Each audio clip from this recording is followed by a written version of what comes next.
आज red eye picture के the celebrity talk show में सुपर हिट मराठी फिल्म अल्लड़ पल्लड़ के फिल्म डायरेक्टर प्रीतम एस के पाटिल सर आ जाएंगे। अल्लड़ पल्लड़ एक हॉरर कॉमेडी फिल्म है जो कि ऑडियंस को काफी पसंद आ रही है। प्रीतम पाटिल सर ने कुछ इंटरेस्टिंग एंड रहस्यमय बातें अपने फिल्म के बारे में शेयर की। Let's roll the camera and share the experience of Allad Pallad film.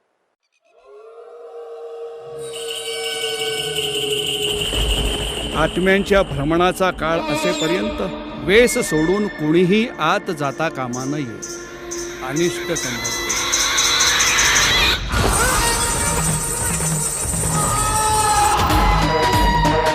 इथं काहीतरी विचित्र आहे, भयंकर आहे.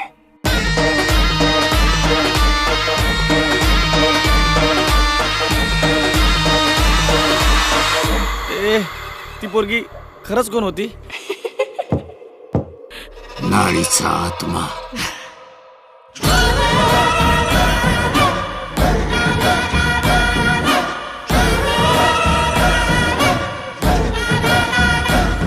काही वेगळ्याच करण्यासाठी इथं आली आहे. इथे असलेला प्रत्येक जीव जिवंत राहणार नाही.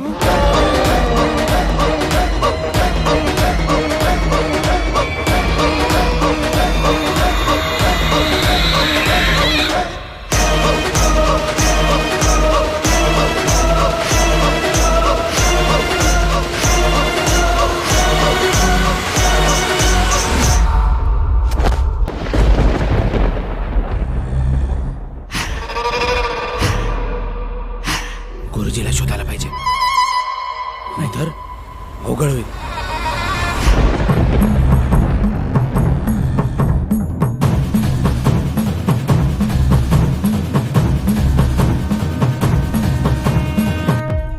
सिद्धी नाहीये मला.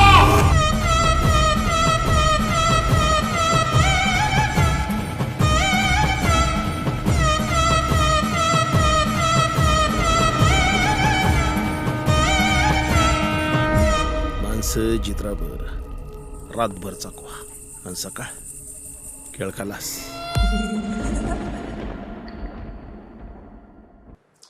Hello red eye picture viewers, जैसे कि आपको मैंने बताया था, आज हमारे स्टूडियो में Allad Pallad super hit film के डायरेक्टर प्रीतम पाटिल सर आज हमारे यहाँ आए हैं.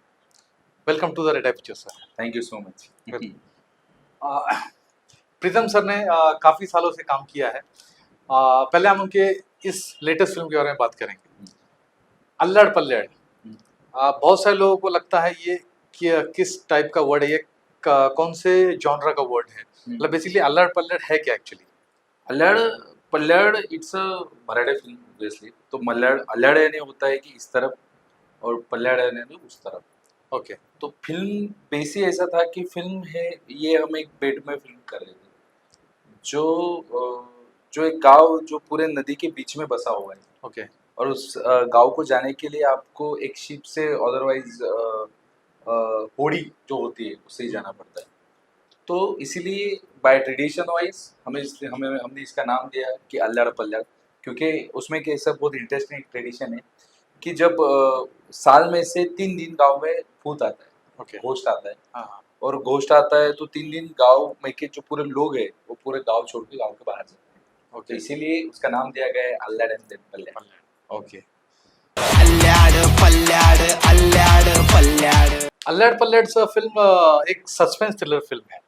तो ये जो आइडिया आपको आया कि ये फिल्म हमको बनानी चाहिए, तो ये आपके दिमाग में कैसे आया? हम बहुत दिन से एक ऐसी स्टोरी सोच रहे हैं जो कुछ अलग हो, क्योंकि मैं सोच रहा था कि कुछ तो भी नया ट्रेंड सेट किया जाए जो थोड़ा सा अलग हो और लोगों को पसंद भी. ओके. तो बहुत दिन से मैं सोच रहा था कि कोई अच्छा फिल्म देखा जाए. तो हमारा एक फ्रेंड है प्रथमेश परब, एक Okay. हीरो, आप जानते हैं उसे. हाँ. तो हम ऐसे डिस्कस करे तो उसने मुझे एक न्यूज़ बताई कि ये देखो, ये न्यूज़ एक गांव है जहाँ पे लोग गांव छोड़ के 3 दिन गांव के बाहर जाते हैं और गांव में 3 दिन भूत रहते हैं. तो उसने मुझे बात बताई कि ऐसे ऐसे होता है. तो उसने मुझे स्टोरी कंसेप्ट बताया कि ये ऐसा ऐसा है. देन मैंने उसमें सोचना शुरू किया कि ये तो भाई कुछ तो भी इंटरेस्टिंग लग रहा है. 3 दिन गांव के अंदर भूत आते और गांव छोड़ के लोग गांव के बाहर जाते हैं. लोग सो इंटरेस्टिंग. तो मैंने चलो इस पे सोचते हैं, तो इसलिए मैंने तब उस पर काम करना शुरू कर दिया। फिर उसमें मैंने एक स्टोरी लिखा जो थोड़ा सा फिक्शन था कि मुझे एक प्रॉपर गांव ना होते हुए मुझे कुछ नदी पहाड़ ये सारी चीजें चाहिए थे। तो फिर मैंने वैसा लिखना शुरू कर दिया और इस तरह से हमें वो कंसेप्ट सूझी और लोगों को पसंद भी आई अलग अलग। तो बेसिकली ये रियल आइडिया है, लेकिन स्टोरी आपका फिक्शनाइज किया हुआ है। यस, थोड़ा बहुत स्टोरी उसमें मेल खाता है, कुछ ऐसा है बहुत कि बहुत सारा similarities है कुछ उसमें, जैसे बहुत सारा सिमिलैरिटीज है। जैसे कुछ पॉइंट जैसे आप जैसे फॉर एग्जांपल महाराष्ट्र में बहुत सारे ऐसे गांव है जहाँ पे 3 दिन के लिए लोग गांव छोड़ के बाहर जाते हैं। अच्छा, एक गांव नहीं है, बहुत सारे गांव है और एवरी रीजन के अनुसार उसको नाम दिया गया है। फॉर मराठवाड़ा में अहमदनगर में है, हाँ। मुंबई में है, अरे वाह, मुंबई में है, ये सारी चीजें मुंबई में है। उसके बाद में कोकण में बहुत सारी चीजें, विदर्भ में भी है। डिपेंड है कि वो रीजन के हिसाब से, रीजन के ट्रेंड के हिसाब से सारा एग्जीक्यूशन और थोड़ा सा ट्रेडिशन डिफरेंट डिफरेंट है, पर सारी चीजें वहां से ली हुई है। ओके। तो ये स्टोरी आपने किस बेस पे डेवलप किया कि बाबा चलो आइडिया तो मिल गया, लेकिन इस स्टोरी को ऐसे ले जाना चाहिए, मतलब ये क्या पॉइंट ऑफ व्यू था, मतलब किस पॉइंट? मुझे एक तो सबसे बड़ी बात थी कि मुझे फिल्म ब्यूटीफुल दिखाना। ओके, ये माइंड में सेट था कि मुझे कुछ तो भी खुद का कलर टोन जनरेट करना है और एक कलर पैलेट जनरेट करना है, कुछ तो भी एक फिल्म अलग दिखे। क्योंकि लोगों की एक सोच हो गई है कि वही वही देखना है, वही वही करना है। तो मैंने सोचा था कि कुछ तो भी इसको बेहतरीन लिखा जाए और अच्छे तरह से दिखाया जाए। तो इसलिए लिखते वक्त ही हमने ये सारी चीजों का बहुत ध्यान रखा कि भाई मुझे लगा कि अभी फॉर कोई बंदे गांव में जा रहे तो उसको गाड़ी से तो पूरी दुनिया ही गाड़ी से जाता है। तो मैंने बोला इस बार कुछ भी नया दिखाते, हम उसको एक नाव पे से जाते हुए दिखाते। अरे वाह, और नाव से जाएगा, एक नाव जा रही है और उधर से 30-40 नाव आ रहे हैं और वो बंदे सिर्फ देखते जा रहे थे, लुक सो इंटरेस्टिंग। तो इसी तरह से सारे कंसेप्ट सूझे कि अभी क्या करना है क्या करना है। सबसे बड़ी बात थी कि हमें इसका आंसर ही नहीं मिला कि ये गांव छोड़ के क्यों जाते हैं। सारे गांव में एक तो भूत नहीं हो सकते भाई, सारी जगह कुछ ना कुछ अलग बातें होगी, कुछ ना कुछ बातें जो तो हमें वो सोच नहीं रहा था कि भाई हम इसको किस तरह से एग्जीक्यूट करेंगे कि कोई तो रीजन चाहिए गांव के बाहर जाने का। तो हमारे जो राइटर जिन्होंने स्क्रीन प्ले लिखा है संजय नोगिरी जी, और उनके हमारे साथ डिस्कस हुआ तो हमने कहा कि हम कुछ भी ऐसा करते हैं कि कुछ तो भी एक वुमन बेस्ड अच्छा फिल्म बनाते हैं जो लोगों को पसंद आएगा। तो उसके बाद आफ्टर डिस्कशन हमने ये सारी चीजें सोची। फिर सरदार आएगा, उसका हेड लेके जाएगा, इसीलिए उसकी आत्मा वो गांव में घूमेगी। ये सारे चीजें एक एक कंसेप्ट कर से सोचते सोचते स्टेप बाय स्टेप एग्जीक्यूट होना शुरू हो गया और अल्लाड़ पल्लाड़ एक बहुत अच्छा सिनेमा लोगों को देखने को मिला। नहीं, मैंने भी फिल्म देखी है सर। क्या 70% फिल्म आपने सस्पेंस थ्रिलर में बनाई, एकदम हटके, एकदम लोगों को बांध के रखा, लेकिन एंड में जो आपने वो लेडी और वो एक इसका दिखाया गांव का जो मुखिया था, उसका जो सर काट के ले जाता है, दैट वाज द एकदम डेडली कॉम्बिनेशन। एकदम ऊपर से ले जाके एकदम नीचे पटक दिया, जैसे नागरा मंजुले सर के स्टोरीज में होता जाता करके। पूरा स्टोरी नॉर्मल होती है लेकिन बाद में एंड में जो एकदम डेडली दिखाते हैं, वो मुझे फील इसमें भी आया कि एकदम सरप्राइज शॉकिंग एलिमेंट था वो। तो स्टोरी वो सुपर है, मतलब डेफिनेटली आपकी फिल्म तो सुपर हिट है ही। 9 वीक ये चली है। एंड मैं तो बोलता हूँ as compared to Hindi film जो मराठी फिल्म में कंपटीशन दिया है, एकदम सुपर था ये। हाँ जी, ये तो बात हमें मराठी फिल्म इंडस्ट्री के लिए तो बहुत अच्छी बात है कि मराठी फिल्म 50 डेज चल रहा है, वो भी हिंदी के कंपटीशन। ये बहुत बड़ी बात है क्योंकि हमारे वक्त बहुत सारे बड़े बड़े फिल्म आए थे, तो फिल्म को भी टक्कर देते हुए हमारा फिल्म 50 डेज के ऊपर चला, ये बहुत बड़ी बात है। और मोस्टली क्या होता है कि जब एक बड़ा हिंदी फिल्म आता है तो मराठी फिल्म को निकाल दिया जाता है, अदरवाइज ऐसी चीजें होती रहती है। पर इस बार अलग हुआ है कि जब अल्लाड़ पल्लाड़ आया तो अल्लाड़ पल्लाड़ ने हिंदी फिल्म के स्क्रीनिंग दिए कि हमारे सामने कुछ फिल्म निकाले गए और अपना अल्लाड़ पल्लाड़ वहाँ पे पुट किया गया और इसके शो बढ़ाते गए। यानी पहले वीक में जिसके शो था उसके 3 टाइम्स ज्यादा शो सेकंड वीक में था। इतना बेहतरीन एक्सपीरियंस हमें अल्लाड़ पल्लाड़ की वजह से आया। जैसे कि अभी बहुत सारे सुपरस्टार फिल्म आई थी, अक्षय कुमार की आई थी, देन बहुत सारे आए थे, एंड उसी बीच में मैं ये नहीं बोलूंगा सेम स्टोरी, बट लेकिन उसी जॉनरा की एक आई थी मुंजा। वो शायद आपके पहले या उसके बाद में फर्स्ट वीक पहले, 1 वीक पहले आई थी। उसके बावजूद भी अल्लाड़ पल्लाड़ ने इतना अच्छा स्क्रीनिंग किया, इतना अच्छा बिजनेस किया, मतलब बेसिकली डेफिनेटली लोगों को फिल्म पसंद आई। हाँ जी। अदरवाइज क्या होता है, अगर सेम टाइप की फिल्में आती हैं तो लोग अगर पहले किसी फिल्म को देख लिया तो सेकंड फिर उसको फिल्म को देखते नहीं है। लेकिन आपने डेफिनेटली एक डिफरेंट स्टोरी बनाई है, डिफरेंट डायरेक्शन किया है, मतलब एक एक डिफरेंट टेस्ट दिया है। यस। तो फिल्म में काफी सही में दम था, इसलिए वो फिल्म चली। अदरवाइज नहीं तो आजकल इतनी बड़ी बड़ी हिंदी फिल्में आ रही हैं। अभी रिसेंटली भी वीक में काफी सारी फिल्में आई थी 15 अगस्त को भी, उसमें भी एक साथ 4 फिल्में आई, लेकिन जो फिल्म डेफिनेटली अच्छी होती है वही लोग देखते हैं। करेक्ट है। मैं भी ये चीज पे बिलीव करता हूँ कि हम कंटेंट अच्छा रखते हैं, स्टोरी अच्छे रखते हैं तो लोगों को अच्छा लगता है, राइट। तो ये बात हमें भी समझ गई है कि लोग बोलते हैं कि अभी लोग थिएटर देखने फिल्म देखने थिएटर में नहीं जाते, लोगों के पास टाइम नहीं है, बट ऐसा नहीं है। कंसेप्ट अच्छा रहा, स्टोरी अच्छा रहा, लोगों को जो चाहिए, नए नए सब्जेक्ट चाहिए, हमने वो दिखाने की कोशिश की, तो 100% लोग देखने जाते हैं। यस। तो सर स्टोरी एंड कॉन्सेप्ट तो हमने जान लिया। अभी मेन जो है अपने फेस ऑफ द सिनेमा या फेस ऑफ द पिक्चर, जैसे कि इसमें बहुत बड़ी स्टार कास्ट है एंड काफ़ी बड़े स्टार भी हैं, जैसे कि मकरंद देशपांडे हो गए, गौरव मौर्य हो गए। तो अभी मुझे पहले बताइए कि जो मकरंद सर हैं उनको लेने का आपको आइडिया कैसे आया, और उनको फिल्म में लेने के लिए आपको क्या क्या करना पड़ा, या उनका या कैसे सिलेक्शन हुआ, कैसे किया आपने उनको? एक्चुअली हम जब हमें क्या करते हैं, हम जब फिल्म लिखते हैं तो हमारे माइंड में कंसेप्ट आता है कि फॉर एग्जांपल ये डायलॉग लिखते हैं तो इसका ये डायलॉग कौन अच्छी तरह से बोल सकेगा, ये कैरेक्टर को कौन अच्छा सूट हो सकेगा। तो जनरली अब तक लोगों ने देखा है कि बाबा बोले तो बहुत बड़ी दाढ़ी रहेंगी उनकी, एंड कुछ भी उनका बहुत क्या कहते हैं कि उसे रीजन नहीं, रिलीजन के अनुसार उसका गेटअप रहेगा। हाँ। ऐसा ही कंसेप्ट होता है। बट हमने सोचा कि इस बार कुछ तो भी नया करते हैं, और हमें ऐसे एक्टर चाहिए थे जो एनर्जेटिक हो, जो उनका कंसेप्ट ही अलग हो, और वो बहुत सारा फिल्म उन पे बेस है। महाराज क्योंकि वही एग्जीक्यूशन करते हैं, बाबा प्रॉपर एग्जीक्यूशन, भूतों को जो मुक्ति देते हो वही देते हैं। तो हमारे माइंड में बहुत सारे नाम आए, बट हमारा था कि ये शायद मकरंद सर बहुत अच्छे से कर सके। तो हम मकरंद सर के घर पे गए, सर को हमने स्टोरी सुनाई, और सर जैसे मैंने सर को स्टोरी सुनाई, सर 10 मिनट ऐसे सोचते रहे, मुझसे कुछ भी बात नहीं की। मतलब क्या हुआ, मैंने सर आपको स्टोरी पसंद आई? सर ऐसे सोच रहे बोले हाँ उसमें हम कुछ तो भी करते हैं। और सर ने सर के सजेशन बताए कि हम शायद इसको इस तरह से, उनको पहले रीडिंग में अच्छा लगा। ओके। बोले तू कहाँ से ढूंढ के लाए? और सर का नेचर है ना, इट्स वेरी इसलिए हमें बहुत कंफर्टेबल करा देते हैं सर। सर ने बोला तू कहाँ से ढूंढ के लाए हैं, ये बहुत कुछ तो भी अलग करेगा रे। और सर ने मुझे पहले दिन कहा था कि फिल्म सुपरहिट। हाँ। सर ने पहले ही कहा था फिल्म सुपरहिट है। तो फिर हमने सर को बाद में जब हमने सर को स्क्रीन प्ले भेजा तो सर को बहुत अच्छा लगा, बोले हम एग्जीक्यूट करते, और इस तरह से हमारा वो सर के साथ जर्नी हमारा शुरू करते हैं। इथं काहीतरी विचित्र आहे, भयंकर आहे. इथे असलेला प्रत्येक जीव जिवंत राहणार नाही.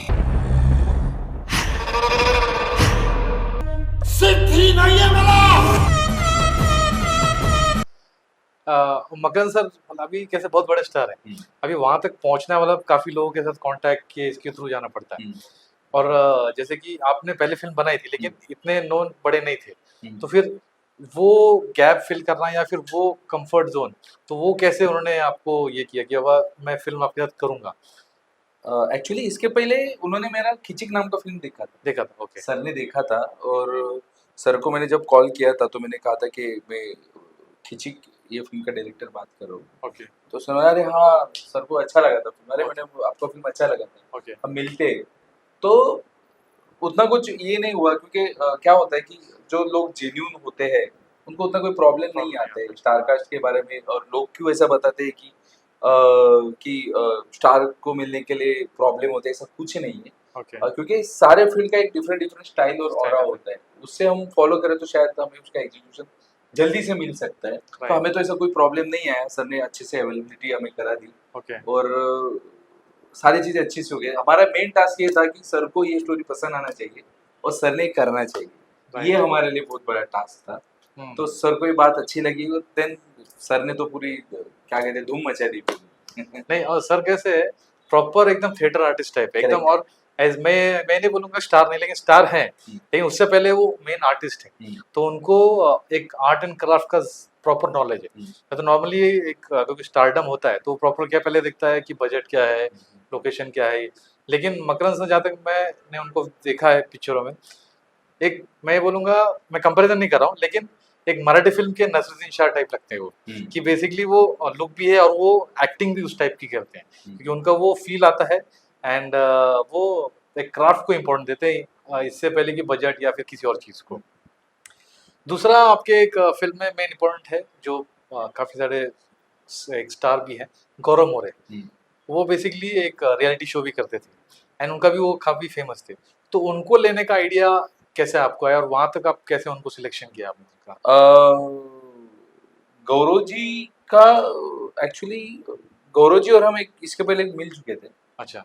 सो तो क्या हुआ था कि जब हम स्टोरी लिख रहे तो मुझे ऐसा कोई तो भी चाहिए था जो कंटिन्यू बहुत एनर्जेटिक हो, हाँ। और जो बात भी करे तो लोगों को फनी लगे। ओके। अरे इन्होंने उसको नॉर्मल भी बात कहना हो कि भाई मुझे यहाँ से जाना है, तो उनका स्टाइल ही अलग है, वो भी उनके खुद के स्टाइल से बोलेगा। तो मुझे ऐसा कुछ भी ऐसे चाहिए था कि जो खुद के स्टाइल से हो, जिसका लुक अलग हो, बड़े बाल हो, उसका टाइमिंग बहुत अच्छा हो, क्योंकि हमने कैरेक्टर वाइज किसी के कैरेक्टर सिमिलर नहीं रखे ऑल ओवर फिल्म। हमने एवरी पर्सन को डिफरेंट डिफरेंट नरेट किया है, तो मुझे ऐसा कुछ तो भी चाहिए, तो हमने गौरव जी को जाके बात किया, और उनका तो बहुत इंटरेस्टिंग किस्सा था कि हम जब सर से मिलने गए गौरव जी को, तो गौरव जी को बोला कि सर हम मिलने आते हैं, तो हाँ जी आते हैं। तो कल जब आज बात हुई तो कल डायरेक्ट सर से मिलने गए, सर को स्टोरी सुनाई और सर को पसंद आ गई। सर को पसंद आया तो सर हमारे पास इतना टाइम नहीं है, उसी दिन हमने सर को token they the same day token, sir done, हम अभी स्टोरी भेज देते हैं। उनको भी स्टोरी अच्छी लगी, यानी इतने फास्ट हमारा काम हुआ और इतना पॉजिटिवली वर्कआउट हुआ हमारा। उन्होंने स्टोरी सुन ली, बोले हाँ यार ये अच्छा लग रहा है, हम कुछ वर्कआउट करते हैं। हम जो भी आर्टिस्ट को मिले जाते थे तो मोस्टली टोकन साथ में लेके जाते थे, बात हो गई डन, फिल्म करते हैं, क्योंकि हमने फिल्म 5 से 6 महीने में किया है। तो ये सारी चीजें हमने फॉलो करके कम टाइम में किस तरह से हम एग्जीक्यूट करेंगे, ये सारी चीजें वर्कआउट किया। तो इस तरह से गौरव जी की भी कास्टिंग इस तरह से हो गई। उनका टाइमिंग एकदम कॉमेडी में सुपर्ब है एकदम। करेक्ट। तो वो जो ऑन द सेट भी काफी इम्प्रोवाइजेशन करते होंगे, जैसे कि कोई सीन चल रहा है तो अभी आपने सीन तो लिखा होगा, ये उनका भी इनपुट काफी सारी चीजें आती होंगी। कुछ ऐसा इंसिडेंट है जिसमें कि आपने स्क्रिप्ट लिखा है लेकिन उसमें कुछ उन्होंने अलग से किया या कुछ एक्स्ट्रा कुछ किया है कोई? मोस्टली ये फिल्म का स्क्रिप्ट ही इतना पावरफुल था, तो स्क्रिप्ट में तो किसी ने चेंजेस नहीं किए, क्योंकि सारे जो एक्टर्स थे सारी चीजें एंजॉय कर रहे थे फॉर ये फिल्म को। बट उनका खुद का एक्टिंग का खुद का स्टाइल जो अच्छे से एग्जीक्यूट उन्होंने किया, तो गौरव जी के साथ मुझे ये अच्छा लगा कि उनका खुद का स्टाइल था। बात करने का एक खुद का उनका स्टाइल था, कि अभी फॉर एग्जांपल एक उसमें डायलॉग है तो उन्होंने खुद का एक डायलॉग निकाला था कि दिल्या भाऊ ते काय है ना, तो ना ऐसे कुछ तो भी स्टाइल नया, बड़ा ये अच्छा लग रहा है। तो ये उन्होंने कुछ तो भी उनका खुद का स्टाइल, अचानक से एंग्री होना, अचानक से पंच मारना, ये सारी चीजें बहुत इंटरेस्टिंग थी उनके तरफ। करण मरणाला वाटतं आपल्याला घाबरलाय, उचला याला. आणि नाही घाबरलं तर मरणाला वाटतं हा आपल्याला चॅलेंज देतोय, उचला याला.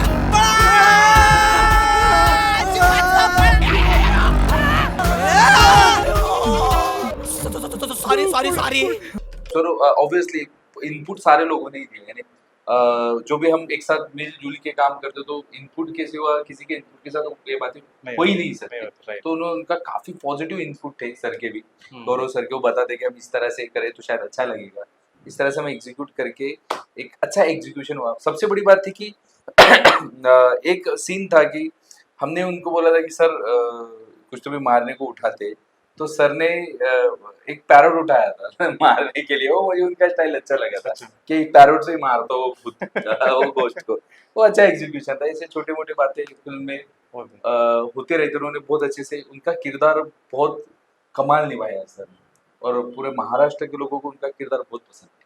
उसके बाद उनका एक कैरेक्टर है आपका सक्षम कुलकर्णी का, तो उनके बारे में बताइए कि उनका कैसे सिलेक्शन आपने किया, कैसे? एवरी पर्सनैलिटी डिफरेंट चाहिए था, कि फॉर गौरव जी का ऐसा था कि बहुत ब्रेवरी दिखाते बट उतना ब्रेवरी नहीं है, डरते, एवरी चीज को दिखाते हुए ऐसे दिखाते हैं कि भाई मैं बहुत ब्रेव हूँ।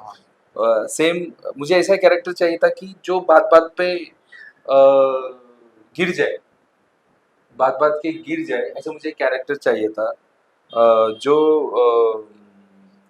जो एक भोला इंसान हो, जो बहुत सोचता है, बहुत डरपोक हो, मुझे कैसा एक कैरेक्टर चाहिए था।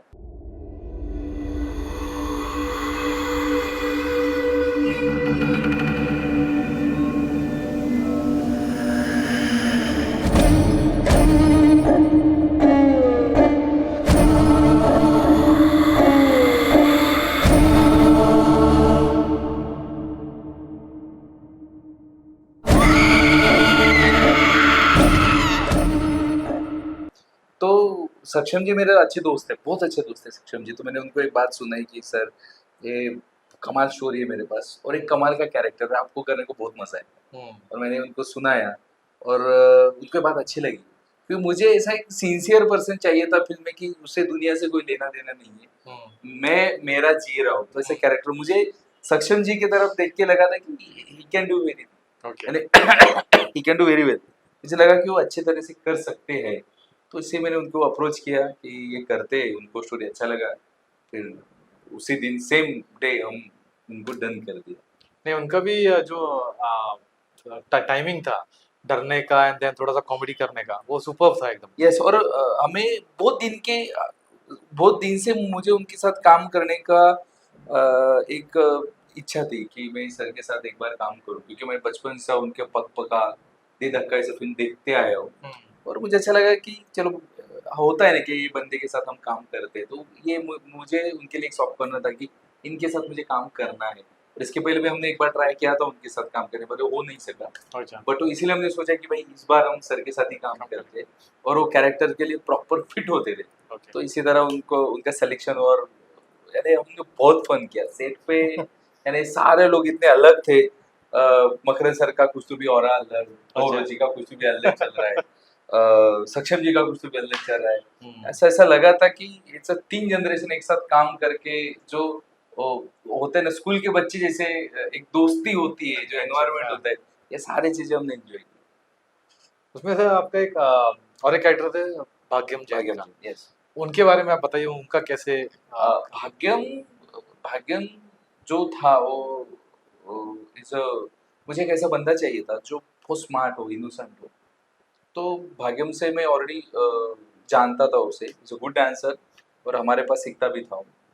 तो हमने ऑडिशन लिया, तब उसका ऑडिशन लिया कि आप करोगे, बोले हाँ सर करूँगा। तो उसने ऑडिशन दिया फॉर दैट फिल्म एंड वो सेलेक्ट, यानी मुझे अच्छा लगा कि मुझे एक ऐसा बंदा चाहिए था जो डैशिंग हो, चॉकलेट हो और बहुत इनोसेंट हो। उसके चेहरे से पता चले कि भाई ये इनोसेंट है, और डांसिंग चार्म हो, यानी अरे क्या डांस किया है भाग्यम जी ने। ओके। तो ये सारी चीज़ें मुझे चाहिए थी, और मुझे कुछ नया फेस चाहिए था, जो मुझे ऐसा लगता है कि अच्छा टैलेंट हो तो हमें लेके जाना चाहिए।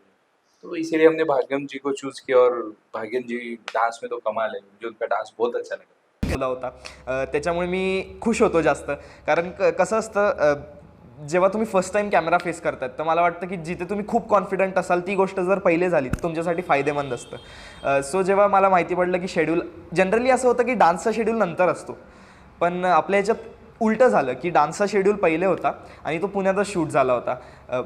तर तिथे मी फुल कॉन्फिडन्सनी गेलो होतो की कमॉन करूच शकतो आपण, आणि मला वाटतं ती एनर्जी वगैरे ती सगळी दिसतीच आहे आपल्या डान्समध्ये, त्याला म्हणजे ऑडियन्स प्रेक्षकांना. फीमेल कास्टिंग भी बहुत तगड़ी की है, जैसे कि अनुष्का पिंपलगांवकर एंड ममता तायडे एंड काफी सारे फीमेल एक्टर्स हैं, तो उनके बारे में आप जरा एक आपका एक्सपीरियंस बताइए कैसा था उनका। देखिए, जब हम फिल्म जब सोचते, जब उसका प्री प्रोडक्शन करते, जो अदरवाइज हम जब फिल्म के वक्त सोचते, तो हमें लगता है कि ईच एंड एवरी, मुझे तो भी ऐसा लगता है कि each and every character different होना चाहिए, एक खुद उसका स्टाइल होना चाहिए। तो हम कास्टिंग ढूंढते वक्त भी ऐसी कास्टिंग ढूंढ रहे थे, तो मुझे ऐसा कोई तो भी क्यूट लड़की चाहिए थी कि जो दिखने को बहुत क्यूट हो बट बहुत डेयरिंग बाज भी हो। तो एक दिन हम मकरन सर को मिलने, एक उनका फिल्म चल रहा था, उनको मिलने उनको सेट पे गए, तब हमें अनुष्का दिखी वहाँ, अच्छा। वो फिल्म में एक्टिंग कर रही थी। तो और उसी दिन लक इतना अच्छा कि हमारे साथ प्रोड्यूसर सर भी थे, और हम एक फीमेल आर्टिस्ट को ढूंढ भी रहे थे। तो हम मकरंद सर से बात की और आते आते उनका एक सीन चल रहा था तो हमें साइड से जाके रुकना पड़ा। तो रुकना पड़ा तो मैं मॉनिटर के बाजू में खड़ा था, तो मैंने उसका जब स्क्रीन प्रेजेंस देखा तो मुझे अच्छा लगा। तो मुझे सर को भी बताइए अच्छा लग रहा है सर, इसका एज भी कम लग रहा है और अच्छा एक्टिंग करती है। तो वहाँ पे उसकी कास्टिंग हो गई यानी हम गए थे मकरंद सर को मिलने और उनकी वहाँ पे कास्टिंग हो गई और फिर हम उनसे बात हो गई। डायरेक्टर हमारे दोस्त ही थे तो उनसे बात हो गई, तो फिर अनुष्का जी से मिले ओके। और उनका उनका एक्टिंग भी अच्छा लगे, हमें अच्छा लगा। तो इस तरह अनुष्का की कास्टिंग हो Casting. गई। ए ती पोरगी खरंच कोण होती? ती म्हणाली ना सरपंचाची पोरगी आहे म्हणून. अरे आपण कुठल्या काळातल्या सरपंचाची पोरगी आहे, ते कधी बोलली?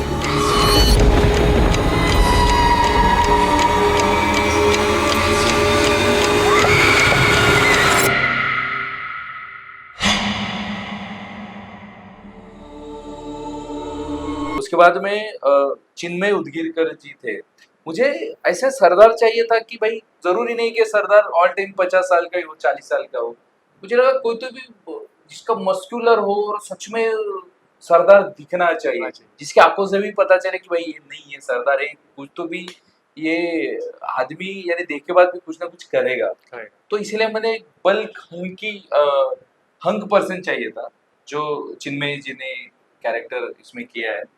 और मैंने सर को सुनाया तो सर को अच्छा लगा कि ये करते हैं। बोला सर बस एक बात है, इसमें एक भी डायलॉग नहीं है, कोई बात नहीं है, करते हैं हम। मुझे बोलता है एक बार कान बिलीव सर का एक भी डायलॉग नहीं है चिन्मय जी का, पर फिर भी वो बहुत रोल से एकदम लोगों को ऐसे powerful. निगेटिव कैरेक्टर लोगों को बहुत पसंद है, वो एकदम पावरफुल था। पावरफुल था क्योंकि जो पैटर्न से उन्होंने एक्टिंग की ये बहुत कमाल था।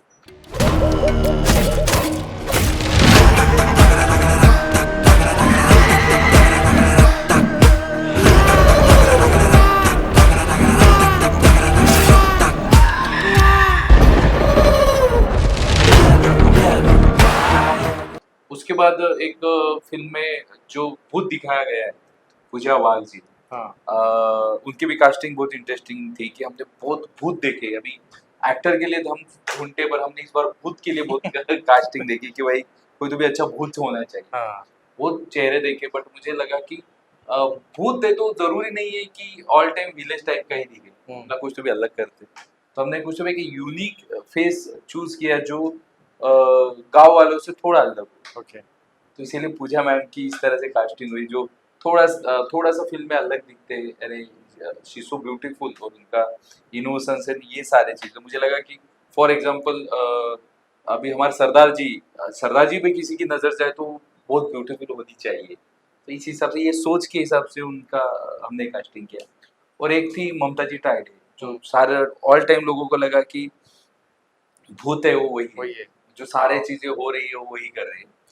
तो हमें ऐसा एक कैरेक्टर चाहिए था जो सिर्फ आंखों से खेले, आंखों से पता चले कि ये ब्लैक मैजिक वाला यही शायद करते हैं। ऐसे उस तरह से। मैंने उनको बात कंसेप्ट बताया, उनको अच्छा लगा, बोला हम करते हैं। और जिस तरह से उनका लुक हमने डिजाइन किया तो लोगों को बहुत पसंद है। और हमें भी यानी मेकअप दादा डरते थे उनको मेकअप करते हुए कि सब करोगे मेरे आंखों में मत देखो। तो ये सारी चीजें इंटरेस्टिंग थी। इस तरह से सबकी कास्टिंग होते होते कास्टिंग हो गई। पर सबसे ज्यादा हमें दिक्कत आई कि सॉन्ग को 5 दिन बाकी थे और हमें कोई अच्छा एक अच्छा फेस नहीं मिल रहा था for that song, not atom song, it's a song, एक रीजनल सॉन्ग था।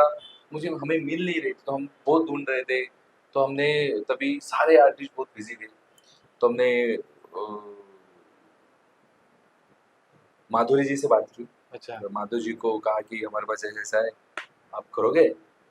तो हमें तो लगा कि शायद नहीं करेंगे क्योंकि इतने कम दिन में करोगे। तो उन्होंने गाना सुना और बोले हाँ करते। हाँ। शूट को 2 दिन बाकी था तब माधुरी जी डन हुई। और माधुरी जी डन हुई, वो सेट पे आए, 1 दिन पहले से प्रैक्टिस हुई और सेकंड डे तरह से हमारा पूरा एग्जीक्यूशन होके पूरा कास्टिंग बहुत यूनिक तरह से और बहुत अलग तरह से इसका कास्टिंग कंप्लीट हुआ और फिल्म हमारा हो गया। जो आपने बोला जो भूत दिखाना, जो जिसपे हमेशा नहीं वो ब्लैक मैजिक करते हैं, वो सब करते हैं, तो शक की सुई जो बोलते हैं ना, वो हमेशा ऐसे लग रहा था वही करके। वही करेक्ट है। तो वो आपको जो डायरेक्शन में जो आपने दिखाया है, बाद में जो फिर आपने उसको क्रॉस किया है, हाँ, एकदम हाँ। सरप्राइज एलिमेंट था वो। लोगों को लग रहा था हाँ यही यही यही है करके। करेक्ट है। बट लेकिन फ्रैंकली स्पीकिंग, इसमें जितने भी आपने कास्टिंग किया है, ऐसा लग रहा है एकदम परफेक्ट कास्टिंग हुआ है, करेक्ट है करेक्ट क्योंकि हर कैरेक्टर अपने हिसाब से वो निभा रहा था जी उसके बात अंदर। Correct correct. और ऐसा नहीं है कि किसी को जबरदस्ती इसमें ठूसा गया है। हर एक ने अपना कैरेक्टर प्रॉपरली किया है, एंड बोलते हैं ना, पर्सनैलिटी भी उनका सूट हुआ है उसके अंदर। करेक्ट। सो ये कैरेक्टर, जैसे मैंने बोला कि एकदम परफेक्ट कैरेक्टर हो गया। लेकिन मैंने जब फिल्म देख रहा था मैं, तो उसमें एक बहुत ही इंटरेस्टिंग कैरेक्टर था चेलुशा। तो मैंने पहले तो बोला ये एक्टर कहाँ देखा है, मैंने तो पहले कभी देखा नहीं। फिर जब मैंने बाद में देखा कि उसमें ये एक्टर कोई और नहीं, अपने फिल्म डायरेक्टर ही है प्रशांत सिंह, तो मैं एकदम सरप्राइज हो गया हाँ, कि डायरेक्टर भी इतनी अच्छी एक्टिंग कर लेता है। हाँ। तो ये कैरेक्टर आपने कैसे डेवलप किया, और इसके बारे में आपको आइडिया कैसे आया? एक्चुअली ये इसका पूरा क्रेडिट जाता है हमारे प्रोड्यूसर सर को, अच्छा। महेश जी निम्बाड़कर एंड शैलेश जी जैन। महेश जी को मैंने फिल्म बताई तो ये ऐसा ऐसा कैरेक्टर है, हम चेलुशा करेंगे, महाराज रहेगा, महाराज तो तू सारी जगह जा नहीं सकेगा, तो उनका एक चेला करेगा, ये सारी चीजें। तो ये ऐसा हमारा डिसाइड हुआ। हम उसके लिए कास्टिंग ढूंढ रहे थे कि भाई इसके लिए कौन करेगा, तो महेश जी ने कहा कि भाई आप ही करो। बोला सर मुझे तो पॉसिबल नहीं है, क्योंकि ऑलरेडी फिल्म बहुत डिफिकल्ट है, हॉरर फिल्म करना इज नॉट अ जोक, और हमें कम दिन में करना था, उसका एग्जीक्यूशन भी करना था, और कैसे एग्जीक्यूशन करें। हमने 18 दिन में फिल्म किया, सिर्फ अल्लाड़ पल्लाड़ सिर्फ 18 दिन में फिल्म किया। तो हमारा बहुत बड़ा टास्क था कि इसको किस तरह से एग्जीक्यूट किया जाए। तो मैंने सर ने मुझे बोला कि आप फिल्म करते होगे, एक्टिंग करते हो, तो हम फिल्म करेंगे, तो हम नहीं करेंगे। बोला ओके सर कोई बात नहीं, अभी सर इतना फोर्स कर रहे हैं तो हम सर फिल्म ने कर- बोला तो इतना अच्छा हमको एक्टर दिखे अभी। तो हम कर लेते। तो फिर हमने सर से बात किया, जो राइटर थे, उन्होंने कहा कि चेलुशा कुछ तो भी अलग बनाते, कुछ भी मजा करते, उसको सिंपल एंट्री नहीं देना है। अब उसका स्टार्टिंग ही एंट्री था, तो उसको हमने पेड़ से लटका हुआ था। तो भाई हम कुछ अलग दिखाते, क्योंकि ऐसा रियलिटी में होता है। सिद्धू योगी जो भी करने जाते हैं उनको ये फेजेस होते हैं, कोई पेड़ को लटकता है, कोई पानी में विद्या लेता है, ये सारी चीजें होती है। तो मुझे ये करा लेना था, तो मुझे लगा ये सारे टास्क में क्यों नहीं करूं। कहानी बोलूं मैं 2 या 3 घंटे से वो उल्टा लटका था पेड़। तो तब मुझे लगा कि यार मैं आर्टिस्ट लोगों को, एक्टर लोगों को बहुत ज्यादा तकलीफ देता हूँ जब मैं खुद 3 घंटे लटका हुआ था। तो मैंने ऐसा सोचा था कि कुछ तो भी कैरेक्टर डिफरेंट होना चाहिए, क्योंकि जब मैंने 4 दिन तक मेरा कोई टेक नहीं था, सीन नहीं था, तो मैंने चारों दिन सबके एक्टिंग देख लिया, तो मुझे लगा कि भाई ये तो बहुत मुश्किल काम है। गौरव जी की अलग बैटिंग चल रही है, सक्षम जी का अलग चल रहा है, मकरन सर का तो अलग ही एनर्जी लेवल है, संदीप सर का, तो हम कैसे सर्वाइव करेंगे, ये तो दिखेंगे भी नहीं हम कहीं पे। तो हमने कुछ भी कैरेक्टर का कुछ ऐसा सोचा कि शायद हम इसको इस तरह से किया जाए, उसका बाल काट दिया जाए, थोड़ा सा फैटी बना दिया जाए, तो लोगों को शायद अपील करेगा। तो उसका एक नया स्टाइल बनाया हमने, और अच्छा लगा मुझे। तभी किसी को नहीं लगा था कि कैरेक्टर इतना अप जाएगा, अदरवाइज इतना अच्छा काम करेगा। बट आफ्टर दैट जब थिएटर में लोगों ने फिल्म देखा, तो लोगों को ये कैरेक्टर काफी पसंद आया। यानी अभी लोग मुझे चेलुशा के नाम से ज्यादा जानते। तो ये काफी इंटरेस्टिंग थिंग थी हमारे लिए। उसमें आपने काफी सारी चीजें डेवलप किया था, जैसे कि एक आंख बंद या फिर एक थोड़ा सा कंधा Correct. झुका हुआ, तो वो कैसे आपने डेवलप किया, मतलब वो कैसे सोचा? वही क्या हुआ था कि जैसे मैंने सारे एक्टर को देखा, तो सबका एक अलग स्टाइल था। हाँ। मकरन सर का कुछ भी एनर्जेटिक चल रहा था, संदीप सर का कुछ भी खुद का स्टाइल था। तो मुझे लगा कि ऑलरेडी 7-8 बड़े स्टार है, उसमें हम दिखना चाहिए। तो हमने ये सोचा कि हम कुछ तो भी अलग करते। तो मैंने बहुत सारे लोगों को ऑब्जर्व किया था, अब तक सारे लोगों ने वही दिखाया है कि चेला होता है कुछ तो भी बहुत एनर्जेटिक होता है, जो आगे आगे करेगा, पीछे पीछे करेगा। मतलब ये नहीं, इस बार कुछ भी नहीं करते, इसका खुद का वजूद रखते हैं। इसलिए हमने फिर वो कैरेक्टर सोचा कि वो आंखें बंद, थोड़ा एक आंखें कम करके बात करेगा, जो लोगों को लगे कि ये खुद भूत है। नहीं, शक आया एक्चुअली। वो लेडी के बाद सेकंड शक हाँ, आप पे आया था तो कि हमने ये भूत है क्या? हाँ, तो ऐसा कैरेक्टर ही डेवलप करेगा, वो हंसेगा ही ऐसा, बात ही ऐसा करेगा कि लोगों को लगे भाई यही भूत है। तो ये सस्पेंस जनरेट करने के लिए एक्चुअली हमने वैसा कैरेक्टर जनरेट किया। और हमने बचपन से कुछ फिल्म देखते आए थे कि शायद भूत रहा तो ऐसा रहता होगा, तो मानवी भूत कैसा रहेगा, तो ये शायद ऐसा रहेगा जो लोगों को कंफ्यूज करता रहेगा। तो इसीलिए हमने वो कैरेक्टर वैसा डेवलप किया। और एक जो एक्टर की सोच है, तो एक्टर ऐसा सोचता ही है कि मुझे शायद ये ऐसा करना चाहिए, ये ऐसा किया तो अच्छा लगेगा, क्योंकि सबके स्टाइल जब डायरेक्टर होता है तो उसको सबके सोच और कैरेक्टर के बारे में पता रहता है। तो मुझे थोड़ा इजी गया वो सारी चीजें करने के लिए। अभी ये किसी ने नहीं किया तो शायद अभी ये करता हूँ। इस तरह से उसका एग्जीक्यूशन और लोगों को अच्छा लगा। अभी उसके बाद लोगों ने मुझे कहा कि इसका यूनिवर्स बना। ला जी जरूर। जैसे कि पहले क्या हो गया था, आपने वो एक बिल्डअप दिया उस कैरेक्टर को कि यही भूत है, यही वो सब, मतलब सेकंड जो लेडी थी उसके बाद आप पे शक गया वो कैरेक्टर पे, चिलू शाह पे, कि यही भूत है करके। तो जो बिल्डअप दिया, बाद में जब आप छत पे आके एक डायलॉग मारते हो सोया है का, हाँ। उसमें फिर वो ट्रांजिशन हो गया, हाँ चलो ये अपने ही आदमी है। तो वो एक ट्रांजिशन था, हाँ चलो अब रिलैक्स लगा लोगों को, ये भूत नहीं है, ये भी अपने में से ही है। तो डायलॉग वो एक बहुत अच्छा था। और एक बार वो डायलॉग क्या था, आप बोल के बताएंगे? वो ऐसा था कि हम जो ये लोग होते हैं उनके नाक और कान बहुत स्ट्रांग होता है। तो मैं साधना करते रहता हूँ पेड़ पे, तो मुझे गांजा का स्मेल आता है। तो मैं गांजा के स्मेल से आता जाता हूँ, तो गांजा का स्मेल छत पे से आता, तो मैं छत पे चढ़ जाता हूँ। तो छत पे चढ़ता, छत निकालता हूँ, तो ये सोएगा, तो ते सोए तुम्ही माणूस आहे का भूत? तो म्हणते नहीं, तो हम उसको बोलते जय हनुमान। तो भाई उसको हम टैली कर रहे हैं कि भाई मैं हूँ, तो मैं उसके लिए भगवान का नाम लेता हूँ। फिर जो हमें भगवान लगे, पूरे भगवान का नाम ले लिया हमने कि लक्ष्मी माता की जय, जगदम्बा माता की जय, भुवनेश्वरी माता की जय। तो ये सारी चीजें से हम कंफर्मेशन दे दिया है कि ये, पर उसका सोएगा ये बहुत फेमस डायलॉग है। जय श्री राम। राम राम। ओम नमः शिवाय। जय जय जय जय जय श्री कृष्ण। शनि महाराज की जय। जगदम्बा माता की जय, लक्ष्मी माता की जय, आसरा देवी की जय, सती माता की जय, बुने माता की जय, येडकोड जय मल्हार। 33 कोटी देवताचा विजय असो। बोला पुंडलिक वरदे हार विठ्ठल श्री ज्ञानदेव तुकाराम, पंढरीनाथ महाराज की जय, जगद्गुरु संत तुकाराम महाराज की जय, संत एकनाथ महाराज की जय, भारत माता की जय।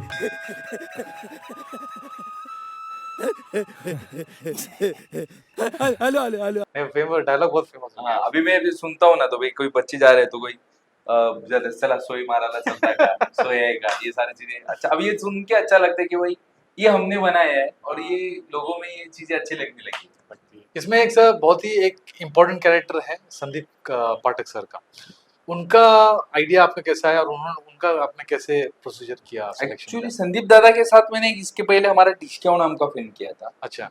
तो हम दोनों का अच्छा एक ट्यूनिंग हो गया था। Okay. और मुझे उनका एक्टिंग पैटर्न पता था कि दादा क्या कर सकते हैं, क्योंकि उनकी बहुत नजदीक से, अब जब हम किसी के साथ फिल्म करते तो all over personality, acting style, ये सारी चीजें हमें ध्यान में आ जाती। तो दादा का मुझे कैपेसिटी पता था, दादा मुझे पता था कि क्या कर सकते हैं। तो जब मैंने उन्हें फोन किया तो बोला फिल्म कर रहे हो, तो दादा ओके करते, क्योंकि हम दोनों ने ऑलरेडी एक साथ काम किया, तो हम कंफर्ट होते थे एक दूसरे के साथ। तो उनको ये जब मैंने रोल बताया तो भाई ये बहुत इंटरेस्टिंग लग रहा है, दादा करते हैं हम। तो इस तरह से हमारा संदीप दादा और हमारा फिल्म चालू है, और हम दोनों का ट्यूनिंग बहुत अच्छा है। उन्हें पता है कि क्या करना चाहिए, बहुत उम्दा एक्टर है। और हमने उनको बातें बताई तो हमने एग्जीक्यूशन की, हम दोनों के सीन बहुत साथ में ही थे। बहुत से सीन हमारे साथ में, तो हमने उनके साथ डिस्कस किए सारे चीज सीन की, दादा हम इसको ऐसे करते ऐसे करते। तो इस तरह से एज ए एक्टर जब उन्होंने बहुत सारी मुझे हेल्प की और अच्छा एग्जीक्यूशन किया, और आज उनका कैरेक्टर लोगों को बहुत पसंद है। उनका रोल एकदम पावरफुल लगा लोगों को। एग्जैक्टली, कि जो सच में एक नशीड़ी इंसान जो दिख रहा है उनमें, उन्होंने वो कमाल का एक्टिंग किया सच में। कभी कभी ऐसा लग रहा था भूत उनके अंदर भी जा रहा है।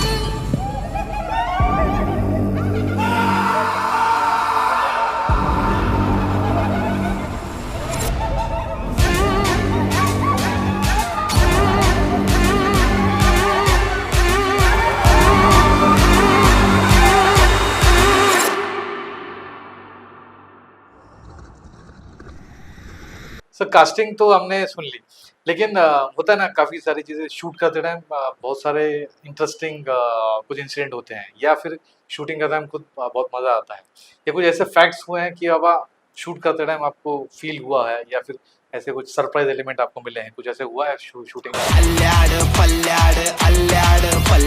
हाँ जी, ये फिल्म में हमें बहुत सारे सरप्राइज एलिमेंट मिले, क्योंकि मैं तो ये सारी चीज़ों पे बिलीव नहीं करता था कि भाई भूत है दुनिया में, नहीं है। पर जब हम सच में कोकन में गए हैं, वहाँ पे यार लोग क्या जीते हैं, उनका टाइमिंग सेट होता है कि भाई ये टाइम हो गए 8 बजे घर में जाना है, सो जाना, बाहर नहीं निकलना। हाँ। हमारा रेखी का हमारा शूटिंग रात रात को शुरू हो जाता। तो अब जब गांव में घूमते थे तो हमें कोई दिखता नहीं, कोई नहीं। हाँ। वहाँ पे ऑलरेडी वहाँ पे बहुत सारे पेड़ पौधे होने के कारण, छोटे छोटे रोड होने के कारण बहुत डरावना लगा। यानी ये बहुत अलग एक्सपीरियंस था हमारे लिए। तो एक दिन क्या हुआ था कि वहाँ पे चकुआ नाम का बहुत कंसेप्ट फेमस है। चकुआ यानी वो बहुत घुमाता है, वो घुमाता है और आपको किधर भी लेके जाता है और आपके मेंटल इशू हो सकते हैं उसके वजह से। भूल-भुलैया टाइप। Yes, exactly. हाँ। तो हमारे साथ ऐसा होता था कि हम जब हम दोपहर को आते थे 4-5 बजे, तो हम हार्डली 45 टू 30 मिनट में पहुंच जाते थे लोकेशन से, क्योंकि हमारा होटल से जो सेट था करीबन 30 किलोमीटर का था, तो हम आधे 1 घंटे में पहुंच जाते। हो जाती थी। पर हमको जाने को 2:30 रात को जब हम निकलते थे 4 बजे, तो हमको 2:30 3 घंटा लगता था। हम एक ही जगह पे घूमते थे। पहले दिन तो हमको ऐसा लगा कि कहाँ हमारे साथ कुछ भी होने वाला है, क्योंकि हम ऑल टाइम आके वहीं पे आ रहे, किधर भी लेके जाओ वहीं पे आ रहे। हमको समझ भी नहीं आ रहा था ये क्या हो रहा है। गूगल काम नहीं कर रहा है, लोग दिख नहीं रहे, ये हमारे साथ क्या हो रहा है। तो वो एक्सपीरियंस हमारे लिए बहुत अलग था। चकवा नाम का ये जो कंसेप्ट है वहाँ पे, अभी भी मुझे पता नहीं वो क्या, पर 2.5 से 3 घंटा एक ही जगह पे गाड़ी घूमना इज नॉट ए जोक। और हम 3 बंदे होके भी ऐसी चीजें हो रही है, तो ये बहुत काफी अलग एक्सपीरियंस था हमारे लिए। तो मैं अभी बहुत सोचने लायक बात है कि एक ही लोकेशन पे गाड़ी क्यों है। तो जब दिन हुआ, जब लोग दिखे, तो हमने लोगों को पूछा कि यार कहाँ से ऐसे थे, फिर हम वहां से निकल के जाते थे। तो उसके बाद ये हमारे साथ 2-3 बार हुआ। और बहुत से क्रू मेंबर के साथ ऐसा होता था। हाँ। हमें कंफर्मेशन लेना था, पहुंच के होता कुछ नहीं था, हाँ। बट एक डर होता है ना कि सारे क्रू की पहुंचेगी। रिस्पॉन्सिबिलिटी हम लेना सब है। पे होती है। तो हमको पूछना होता है तुम्हारी गाड़ी पहुंची, आपकी पहुंच गई है, ये सारे इंसिडेंट होते हैं। और एक बहुत इंटरेस्टिंग इंसिडेंट था कि जो वाड़े में हम शूट कर रहे, जो घर में हम शूट कर रहे थे, वहां पे 200-250 साल से एक नाग है अरे वाह! जो रूट के उसने घर छोड़ दिया, सांप ने घर छोड़ दिया। हाँ। वो घर में रहता था और उसने घर छोड़ दिया, और वो 250 साल से एवरी मंडे को आता है, पूरा घर घूमता है और चला जाता है। सिर्फ घर देखने आता है, वो घर कैसा है। और ये सारी सच्ची बात है। मतलब वो घर पहले वो रहते रहेंगे, हाँ, फिर बाद में तो ये सारी इंटरेस्टिंग बातें रही है। ये पॉसिबल ही नहीं ना कि मंडे को ही आना, ये क्या हाँ। लॉजिक है ना। बाकी के डेज भी, और फॉर एग्जांपल एनिमल कैसे काउंट करता होगा ना कि ये मंडे, हाँ। ये वेडनेसडे। राइट। तो ये बहुत डिफिकल्ट चीज थी, पर वो एवरी मंडे को ही आता है और घूम के जाता है। ये सिर्फ बहुत इंटरेस्टिंग बातें थी हमारे लिए। तो ये सारी चीजें जब हुई, ये बहुत शॉकिंग चीजें थी हमारे लिए, और ये ऑब्वियसली शॉकिंग थी। सोचने हमें कभी सोचा ही नहीं ना कि एवरी मंडे आके साहब कैसे जाता घूम है? के चले जाता है। और हमें ये बात सारा शूट को 4 दिन बाकी था तब उन्होंने बताया उधर कि अरे ऐसा मत घूमते जा रहे यार, आप पहले बताते जाओ ना कि यार कि सब ऐसे लोग- सांप पे घूमते हैं, ऐसा यार ये नहीं है। तो ऐसे सारी चीजें, और वहाँ पे बहुत इंटरेस्टिंग चीजें है कि कुएं में मत जाओ, वहाँ पे यहाँ पे जलते हैं लोग, यहाँ पे ऐसा इंसिडेंट हुआ, पेड़ के पास मत जाओ, पेड़ पे भूत बैठा होता है। ये सारे चीजें बहुत इंटरेस्टिंग है। यहाँ पे पेशाब मत करो, यहाँ पे वो मत करो, ये सच में वहाँ पे है। अरे मुझे लगता है कि हम गोवा जब हम कोकन में जाते हैं तो हम सिर्फ कोई बीच। नहीं, हाँ बीच साइड जाते हैं, राइट। अदरवाइज जो चीजें घूमने लायक पर्यटन स्थल पे जाते हैं। जाते हैं। तो मुझे लगता है कि हमने ये रीजन में गांव में जाके सारे दिखना चाहिए। बहुत इंटरेस्टिंग बात है। यानी हम जहाँ पे शूट कर रहे थे, बाजू का गांव था, वहाँ पे शेर आके कुत्तों को, बकरियों को ले जाता था। तो ये कितना इंटरेस्टिंग चीज है ना ये कि और हम शूट भी रात को ही करते थे। शायद कोई आके किसी को हानि कर दे तो क्या, कितना प्रॉब्लम होगा। तो ये सारी चीजें हमें वो शूट के दरमियान देखने को मिली, और हमारे लिए भी चैलेंजिंग था, बट हमने एंजॉय की ये सारी चीजें, क्योंकि हमारे डेली लाइफ से कुछ तो भी बातें हटके है। मतलब एक पिक्चर का फीलिंग ऑलरेडी आपको पहले आ चुका था। ऑलरेडी आ चुका था, और आपने फिल्म देखा होगा हमने, लोकेशन ही ऐसा लिया है हाँ, कि वही देख के हॉरर लगेगा, वो हाँ। गाँव ही हॉरर लगता है, वो सच में गाँव वैसा हॉरर था। थोड़ा। मैंने कहीं पे आपका टाइटल ट्रैक सुना, अल्लाड़ पल्लाड़, हम्म, इतना जबरदस्त बज रहा था वो सुन के मैं इतना इम्प्रेस हो गया। मुझे भी सेम चीज, मैं जाने नहीं वाला था, मैं थिएटर में सिर्फ सुन रहा था उसका बैकग्राउंड म्यूजिक, वो देखा, वो देख, फिर वो पिक्चर देख के आया। सेम चीज आपका, मैंने आपका म्यूजिक सुना, जो टाइटल ट्रैक था, इतना मुझे अपीलिंग लगा, मैंने बोला ये फिल्म देखनी चाहिए और ये कुछ अलग लेवल की फिल्म है। फिर मैंने ट्रेलर देखा, ट्रेलर देख के मैं और इम्प्रेस हो गया। मैं बोला ये ऑर्डिनरी मराठी फिल्म नहीं है, इसको देखना कंपलसरी है। और फिर मैं थिएटर में गया और जो मैंने एक्सपीरियंस किया, वो हिंदी फिल्म जो अभी रिसेंटली आई थी उससे कई गुना बेटर थी। तो मुझे इस फिल्म का म्यूजिक के बारे में बताइए कि आप ये कैसे आपने डिसाइड किया और कैसा फील लाना चाहिए, तो ये आपके दिमाग में कैसे आया? अब मुझे पहले से ही मैं थोड़ा म्यूजिक के बारे में थोड़ा चूजी, और मुझे थोड़ा सा अलग टाइप का म्यूजिक अच्छा लगता है। मुझे लगता है कि जो रेगुलर ना हो, कुछ थोड़ी अलग हो जाए, क्योंकि शायद मुझे ऐसा ऑल टाइम लगता है कि लोगों को कुछ ना कुछ अलग चीजें देना चाहिए। तो ये मेरा जॉनर है, कोई भी फिल्म देख लो, मैं ऑल टाइम देखा है कि कुछ अलग ट्रैक ही लाता हूँ अलग, क्योंकि मुझे मुझे लगता है कि ये मेरा म्यूजिक का टेस्ट है। मुझे भी ऐसा लगता है कि शायद लोगों का म्यूजिक अच्छा लगे, अच्छा लगेगा। क्योंकि एक एक सुन के भी लोगों का एक हो जाता है कि ये तो उसके जैसा है, ये तो इतना ये है, ये तो अलग है। इसलिए मैंने सोचा कि कुछ तो भी इस तरह इस बार हॉरर स्टाइल में करते हैं, जो बहुत हॉरर, और वो गाना देख के लगे कि भाई ये फिल्म एक हॉरर फिल्म है। तो हमारे साथ एक नयूम पठान करके हमारे साथ काम करते हैं, इज अ लिरिक्स राइटर। अच्छा, तो हमने उनको सुना है कि यार नयूम जी आप गाना लिखो, बट यार इस बार ना हम यार गाने हमारे अच्छे होने चाहिए, कुछ भी अलग करते हो, इसको जो ऐसा ऐसा लिखो कि भूत बाधा कुमड़ी कापली ये सारी चीजें वर्ड आने चाहिए। तो उन्होंने काफी बेहतरीन गाने लिखे नयूम जी ने, और नयूम जी ने मुझे वो गाना उसने कहा तो यार ये तो बहुत बेटर है, बहुत अच्छा है। बोला सर एक मैं रिक्वेस्ट करूँ क्या? बोला बोलिए। सर मेरे दोस्त है, आप उनका एक बार गाना सुनते हो, मैं उनको देता हूँ और आप गाना सुनो, यू कांट बिलीव, उन्होंने मुझे 2 दिन में ट्रैक सुनाया। जिसे मैंने ट्रैक सुना मुझे बहुत अच्छा लगा, तो भाई ये सही है। तो इस तरह से अमित बाजी जो इस फिल्म के कंपोजर है, जिसने अल्लाड़ पल्लाड़ सॉन्ग किया, एंड में जो बजता है काड़ो खची रात्र, तो मुझे बहुत अच्छा लगा, मतलब हम इसको करते हैं डन। और उसके बाद उसने रुग्वेद नाम का एक म्यूजिक कंपोजर था, उनसे गाना सुना है। मुझे दोनों गाने बहुत गानों के, और बहुत यंग बच्चे, हाँ, बहुत यंग बच्चे, एक तो 21 साल का रुग्वेद है। वो फील आता है हाँ, जनरेशन यंग का। जनरेशन का फील आता है। और मैं ऑल टाइम बिलीव करता हूँ कि आप कितना एक्सपीरियंस हो, आपने कितना काम किया, ये मैटर नहीं करता है, आप कितना टैलेंटेड हो ये मैटर करता है, कि आप प्रेजेंट क्या करते हो ये मैटर करता है। तो इस तरह से हमने म्यूजिक को चूज किया, और लोगों को म्यूजिक ये बहुत पसंद आया। तो ये रीजन था कि यंग बच्चों ने बहुत कमाल का म्यूजिक किया, नहीं, उसमें हर जो सॉन्ग था एकदम सुपर्ब था, और हर एक का सिचुएशन जो किया था वो यूनिक था। यूनिक था एकदम। स्पेशली टाइटल ट्रैक तो एक हुक था Yes. जो लोगों को बुलाने का, बुलाने। वो आपका सक्सेसफुल हुआ है। यस यस क्योंकि लोग क्या है, ट्रेलर तो देखते हैं लेकिन उसका जो म्यूजिक रहेगा तो उसको सुन के डेफिनेटली लोग आते पर ये हैं। फिल्म के बारे में हमने पहले से ही सोच लिया था कि इसका पब्लिसिटी कैसा होगा, कौन सा म्यूजिक कब आना चाहिए, कौन सा गाना कब आना चाहिए, और कौन से गाने के बाद कौन सा ट्रैक ज्यादा फील करेगा। हमने ये सारी चीज सोच के रखी थी, यानी ट्रेलर के बाद हमने सोचा था कि ये गाना आएगा, ट्रेलर जितना इम्पैक्ट छोड़ेगा उतना ही इम्पैक्ट वो गाना भी गाना छोड़ेगा। भी चाहिए। तो ये सारे एग्जीक्यूशन करके हमने वर्कआउट किया, तो ये सारी चीजें करना चाहिए। ये माइंड में ये चीज होने कि हमें क्या करना चाहिए, पब्लिसिटी मिलेगा, लोगों को क्या अच्छा लगेगा, ये सारा एग्जीक्यूट करेगा तो वर्कआउट करेगा। तो हमने उसी फेस से, उसी थॉट से हमने बीजीएम भी वैसे ही चूज किया है, उसके गाने भी चूज किया, और उसके पुश भी उसको उसी तरह करने का हमने ट्राई किया। तो इसकी वजह से एग्जीक्यूशन उसका बहुत अच्छा, तो लोगों को गाने अच्छे भी लगे। सर ये तो हो गई म्यूजिक की बात। नॉर्मली हम जब हॉरर फिल्म देखते हैं तो उसमें एक बहुत ही इंपॉर्टेंट चीज़ होती है जो सिनेमैटिक एक फील, मतलब सिनेमा में उसको फील आना चाहिए, वो होता है अपना वीएफएक्स एंड ग्राफिक्स। तो उस पर भी मैंने सुना देखा है कि आपने काफ़ी काम किया है, तो उसके बारे में बताइए कि वो कैसे आपने एग्जीक्यूट किया उसके मैं बाद। तो एक्चुअली ये प्रशांत जी महंता, इन्होंने वीएफएक्स से उनका बहुत तारीफ करना चाहूँगा कि टाइम बहुत कम था हमारे, हमने 5 मिनट में फिल्म किया, 5 महीने में फिल्म किया, और हमारे पास सिर्फ 1 से 1.5 महीना था फॉर द वीएफएक्स।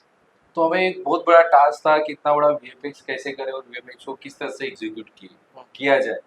तो हमने प्रशांत जी को कंसेप्ट सुना, प्रशांत जी को बहुत अच्छा लगा concept। तो प्रशांत जी ने दिन रात एक करके नहीं, हमने ये फिल्म भले ही 6 महीने किया होगा पर उसका टोटल काउंट किया जाए तो 1 साल ही होगा, क्योंकि हमने डे नाइट काम Day night, yeah, right. किया, हम हार्डली 2 या 3 घंटा सोए। फुल होल 7 मंथ ऐसा हुआ है कि हमने हार्डली पर डे यानी 2 या 3 घंटे ही सोते थे। तो उन्होंने इतना बेहतरीन काम किया कि हमने उनको कहा था कि हमें कुछ तो भी अलग दिखना चाहिए और रियल भी लगना चाहिए, ऐसा नहीं लगना चाहिए कि हमने वीएफएक्स किए। तो ये सारी चीज़ें उन्होंने बहुत अच्छी तरह से एग्जीक्यूट किए, और जब वो ऑन सेट थे तभी उनको एग्जीक्यूट करने को बोलता था, मुझे ऐसा ही चाहिए, अभी आप जो करना है कर। तो उन्होंने इतने अच्छी तरह से एग्जीक्यूट किया कि हमने मोस्ट ऑफ द काम mostly on set he try किए। Okay. उसके बाद हमने पोस्ट में जाके उसको वीएफएक्स किया, तो इसकी वजह से वीएफएक्स बहुत ओरिजिनल लग रहा है, रियल लग रहा है। जैसे कोई उसका पर्टिकुलर execution सीन अच्छा कोई है। जो आप बोलना चाहेंगे कि ऐसा ये हमने इसको इस तरह किया, फिर पोस्ट में इसको इस तरह से किया, तो कोई स्पेसिफिक सीन है आपका कोई? हाँ जी, एक बहुत अच्छा सीन है, घर में से एक ड्रोन ऊपर जाता है हम्म और क्लाउड में से बाहर निकलता है। यस, वो एक बहुत इंटरेस्टिंग शॉट है, अभी तक लोगों ने इसे देखा नहीं था, इमेजिन नहीं किया था कि शायद ऐसा भी शॉट हो सकता है। राइट। वो बहुत अच्छा एग्जीक्यूशन शॉट है। बारिश, हमने बहुत फिल्म में बारिश बहुत गिराई है, तो बारिश बहुत रियल लग रहा है। थोड़ा सा बारिश हमने यूज किया था, पर उसको प्रॉपर वर्कआउट करना है। हाँ, एक्शन सीन के वक्त जो भी इंजरीज हो रही है, हम्म, ये जो दिख रहा है, तो ये मोस्टली इतना फास्ट इतना वर्कआउट होता नहीं, पर उन्होंने बहुत अच्छे से वर्कआउट किया। उसके बाद में जो भी एक ओल था, वो भी उन्होंने वीएफएक्स से VFX में through किया था। था। तो बहुत सारी ऐसी चीजें थी कि जो उन्होंने बहुत अच्छी तरह से एग्जीक्यूट किया, और लोगों को ये सारे पसंद है। इवन स्काई रिप्लेसमेंट हमने बहुत जगह पे ऐसा लगा कि मुझे लगा था कि स्काई नॉर्मल होना ही नहीं चाहिए, स्काई भी डरावना होना चाहिए। तो हमने स्काई भी रिप्लेस किया है कि जब कैमरा स्काई के ऊपर जाता था तो हमने उसको भी रिप्लेस किया, नहीं ये फील ही ऐसा चाहिए। इस तरह से छोटी छोटी बातों से ही हमने उसका वीएफएक्स करते करते इसका एग्जीक्यूशन किया। नहीं, वो वीएफएक्स एंड जैसे बोलते हैं ना, ऑल एक चार पूरा एरिया को आपने मिक्स करके एक प्रॉपर वो फिल्म बनी है। जैसे वीएफएक्स हो गया, म्यूजिक हो गया, एक्टिंग हो गया, तो मतलब हर चीज आपका एकदम परफेक्ट उसके अंदर दिया है। हाँ जी।